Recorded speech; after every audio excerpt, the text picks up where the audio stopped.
Brothers ಆಪ್ತರ ಮನೆ ಕಚೇರಿಗಳ ಮೇಲೆ ದಾಳಿ ಬಗ್ಗೆ ಎಕ್ಸ್ಕ್ಲೂಸಿವ್ ಮಾಹಿತಿ ಇದೆ, ನೋಡೋಣ.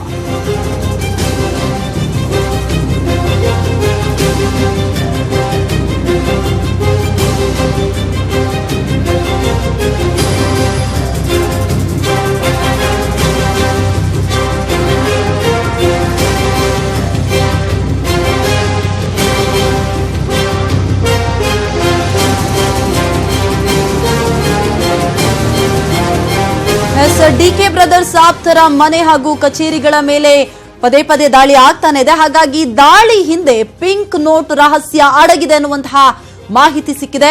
ಬ್ಲಾಕ್ ನೋಟ್ ವೈಟ್ ಮಾಡಿಕೊಳ್ಳೋ ಆತುರದಲ್ಲಿ ಎಡವಟ್ಟೊಂದನ್ನ ಮಾಡ್ಕೂತಿದ್ದಾರೆ. ಡಿಕೆ ಬ್ರದರ್ಸ್ ಆಪ್ತರು ಮಾಡಿರುವ ಎಡವಟ್ಟುಗಳಿಂದ ಸದ್ಯಕ್ಕೆ ಸಂಕಷ್ಟ ಎದುರಾಗಿದೆ.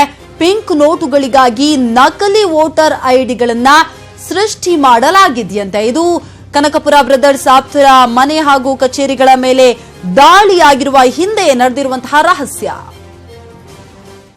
ಇನ್ನು ನೋಟ್ ಬ್ಯಾನ್ ಆದಾಗ ಹಣ ಬದಲಾವಣೆ ಯತ್ನಗಳು ಆರಂಭ ಆಗಿದ್ವು.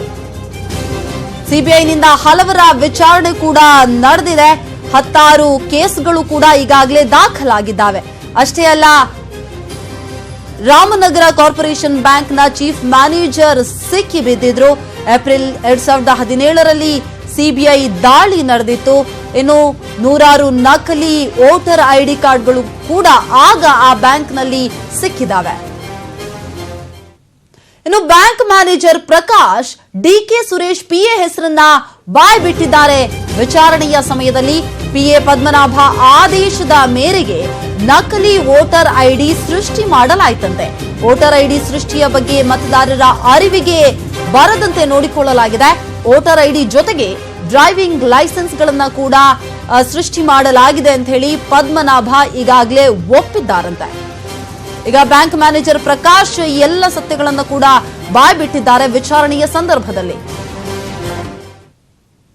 ಈಗಾಗಲೇ bank manager Prakash DK Suresh PA ಹೆಸರನ್ನ ಬಾಯ್ಬಿಟ್ಟಿದ್ದಾರೆ. ಪಿಎ ಪದ್ಮನಾಭ ಆದೇಶದ ಮೇರೆಗೆ ನಕಲಿ ವೋಟರ್ ಐಡಿಯನ್ನ ಸೃಷ್ಟಿ ಮಾಡಲಾಗಿದೆಯಾ? ಹಾಗಾದ್ರೆ ವೋಟರ್ ಐಡಿ ಜೊತೆಗೆ ಡ್ರೈವಿಂಗ್ ಲೈಸೆನ್ಸ್ ಗಳನ್ನ ಕೂಡ ಸೃಷ್ಟಿ ಮಾಡಲಾಗಿದೆಯಂತೆ. ಅಷ್ಟೇ ಅಲ್ಲ, ನಕಲಿ ಹಾಲೋಗ್ರಾಮ್ಸ್ ಲೋಗೋ ಬಳಸಿ 120 ವೋಟರ್ ಐಡಿಯನ್ನ ಸೃಷ್ಟಿ ಮಾಡಲಾಗಿದೆಯಂತೆ.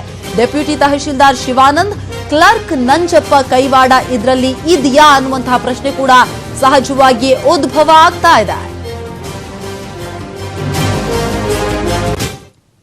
ಇನ್ನು ಇವೆಲ್ಲದರ ನಡುವೆ ಶೇಷಗಿರಿ ಎನ್ನುವಾತನಿಗೆ ವೋಟರ್ ಐಡಿಗಳ ಸೃಷ್ಟಿಗೆ ಫೇಕ್ ಅರ್ಜಿಗಳ ತಯಾರಿಕೆ ಮಾಡುವಂತೆ ಹೊಣೆಯನ್ನ ಹೊರಿಸಲಾಗಿತ್ತಂತೆ. ಮೇ 29ರಂದು ನಕಲಿ ವೋಟರ್ ಐಡಿಗಳ ಮೂಲವನ್ನ ಎಲೆಕ್ಷನ್ ಕಮಿಷನ್ ಖಚಿತಪಡಿಸಿಕೊಂಡಿತ್ತು. ಕನಕಪುರ ತಾಲೂಕು ಕಚೇರಿಯಲ್ಲಿಯೇ ಇದೆಲ್ಲವೂ ಕೂಡ ನಡೆದಿದ್ದು ಅನ್ನೋದನ್ನ ಈಗಾಗಲೇ ಎಲೆಕ್ಷನ್ ಕಮಿಷನ್ ಖಚಿತಪಡಿಸಿಕೊಂಡಾಗಿದೆ. ಮೇ 30ರಂದು ಕೋರ್ಟ್ನಿಂದ ಸರ್ಚ್ ವಾರೆಂಟ್ ಅನ್ನ ಸಿಬಿಐ ಪಡೆದಿತ್ತು. ಅಧಿಕಾರಿಗಳು ಮೇ 31ಕ್ಕೆ ಅಂದ್ರೆ ನಿನ್ನೆ 5 ಸ್ಥಳಗಳಲ್ಲಿ ಸರ್ಚ್ ಅನ್ನ ಸಿಬಿಐ ತಂಡ ನಡೆಸಿತ್ತು. ಅದರ ಬೆನ್ನಲ್ಲೇ ಡಿಕೆ ಸುರೇಶ್ ಹಾಗೂ ಡಿಕೆ ಶಿವಕುಮಾರ್ ಅವರು ಈ ದಾಳಿ ಆಗೋ ಮೊದಲೇ ಸುದ್ದಿಗೋಷ್ಠಿಯನ್ನ ಕೂಡ ಮಾಡಿದ್ರು. ಈ ಬಗ್ಗೆ ಮತ್ತಷ್ಟು ಮಾಹಿತಿಯನ್ನ ಕೊಡ್ತಾರೆ ನಮ್ಮ ಪ್ರತಿನಿಧಿ ಮಂಜುನಾಥ್, ದೂರವಾಣಿ ಸಂಪರ್ಕದಲ್ಲಿದ್ದಾರೆ. ಮಂಜುನಾಥ್, ಈಗ ಇಷ್ಟೆಲ್ಲ ಪಿಂಕ್ ನೋಟ್ಗಾಗಿ ಇಷ್ಟೆಲ್ಲ ರಹಸ್ಯಗಳು ನಡೆದಿದ್ದಾವೆ. ಅಷ್ಟೇ ಅಲ್ಲ, ನಕಲಿ ವೋಟರ್ ಐಡಿಗಳನ್ನ ಕೂಡ ಸೃಷ್ಟಿ ಮಾಡಲಾಗಿದೆ ಅನ್ನುವಂತಹ ಮಾಹಿತಿ ಸಿಗ್ತಾ ಇದೆ. ಸದ್ಯಕ್ಕೆ ಈ ಬಗ್ಗೆ ಏನೆಲ್ಲ ಅಪ್ಡೇಟ್ಸ್ ಇದೆ? ಶಮಿತಾ, ಒಂದೊಂದು ರೀತಿಯ ತಿರುವುಗಳನ್ನು ಕೂಡ ಈ ಪ್ರಕರಣ ಪಡ್ಕೊಂತ ಹೋಗ್ತಾ ಇದೆ. ಯಾಕೆಂದ್ರೆ ಸಿಬಿಐ ಈ ಪ್ರಕರಣವನ್ನ ದಾಖಲಿಸಿ 1 ವರ್ಷ ಆಗಿದೆ. 1 ವರ್ಷ ಆದ ಮೇಲೆ ಇದಕ್ಕೂ ಒಂದು ಅಂದ್ರೆ ಹೊಸ ಟ್ವಿಸ್ಟ್ ಸಿಕ್ಕಿದೆ. ಅದು ಏನಪ್ಪಾ ಅಂದ್ರೆ ಚುನಾವಣಾ ಆಯೋಗ ಗ್ರೀನ್ ಸಿಗ್ನಲ್ ಕೊಟ್ಟಿರುವಂತದ್ದು. ಅಂದ್ರೆ ಆ ಸ್ಥಳದಲ್ಲಿ ಏನ್ ಸಿಕ್ಕಿದ್ವು, ಆ ಬ್ಯಾಂಕಿನಲ್ಲಿ, ಕಾರ್ಪೊರೇಷನ್ ಬ್ಯಾಂಕಿನಲ್ಲಿ ಸಿಕ್ಕಿದಂತಹ ವೋಟರ್ ಐಡಿಗಳನ್ನ ಪರಿಶೀಲನೆ ಮಾಡಿದಂತ ಸಂದರ್ಭದಲ್ಲಿ ಸಿಬಿಐ ಅಧಿಕಾರಿಗಳಿಗೆ ಅವತ್ತು ಅನುಮಾನಗಳು ಬರ್ಲಿಕ್ಕೆ ಶುರುವಾಗುತ್ತೆ. ಈ ಆ ವೋಟರ್ ಐಡಿ ಇರೋದೇ ಒಂದು, ಅಲ್ಲಿರುವಂತ ಮಾಹಿತಿಗಳೇ ಒಂದು.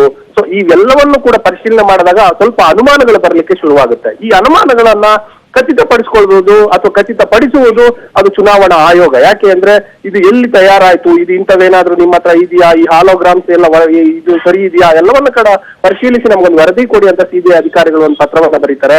ಆ ಪತ್ರವನ್ನ ಇಟ್ಕೊಂಡು ಅದನ್ನ ತನಿಖೆ ಮಾಡಿದಂತ ಚುನಾವಣಾ ಆಯೋಗ ಮೊನ್ನೆ ಮೇ 29ನೇ ತಾರೀಕು ಹೌದು ಇವು ನಕಲಿ ವೋಟರ್ ಐಡಿಗಳು, ಇದು ನಡೆದಿರುವಂತದ್ದು ಕನಕಪುರ ತಹಶೀಲ್ದಾರ್ ಕಚೇರಿಯಲ್ಲೇ ಮತ್ತೆ ಅದೇ ಎಲೆಕ್ಷನ್ ಸೆಲ್ ನಲ್ಲೇ ಅನ್ನುವಂತ ಎಲ್ಲ ಮಾಹಿತಿಗಳನ್ನ 29ನೇ ತಾರೀಕು ಸಿಬಿಐಗೆ ರವಾನಿಸ್ತಾರೆ.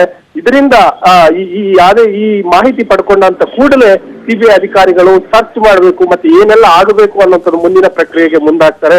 ಸೊ ಆ ಸಂದರ್ಭದಲ್ಲಿ ಕೋರ್ಟ್ಗೆ ಹೋಗಿ ಸರ್ಚ್ ವಾರೆಂಟ್ ಪಡ್ಕೊಂಡು ಪುನಃ 31ನೇ ತಾರೀಕು ದಾಳಿ ಮಾಡ್ತಾರೆ. ದಾಳಿ ಮಾಡಿ ಅಲ್ಲೊಂದಷ್ಟು ಹಾರ್ಡ್ ಡಿಸ್ಕ್ಗಳು ಮತ್ತೆ ಇತರೆ ದಾಖಲೆಗಳು ಇವೆಲ್ಲವನ್ನು ಕೂಡ ಸೀಸ್ ಮಾಡ್ತಾರೆ. ಶಮಿತಾ.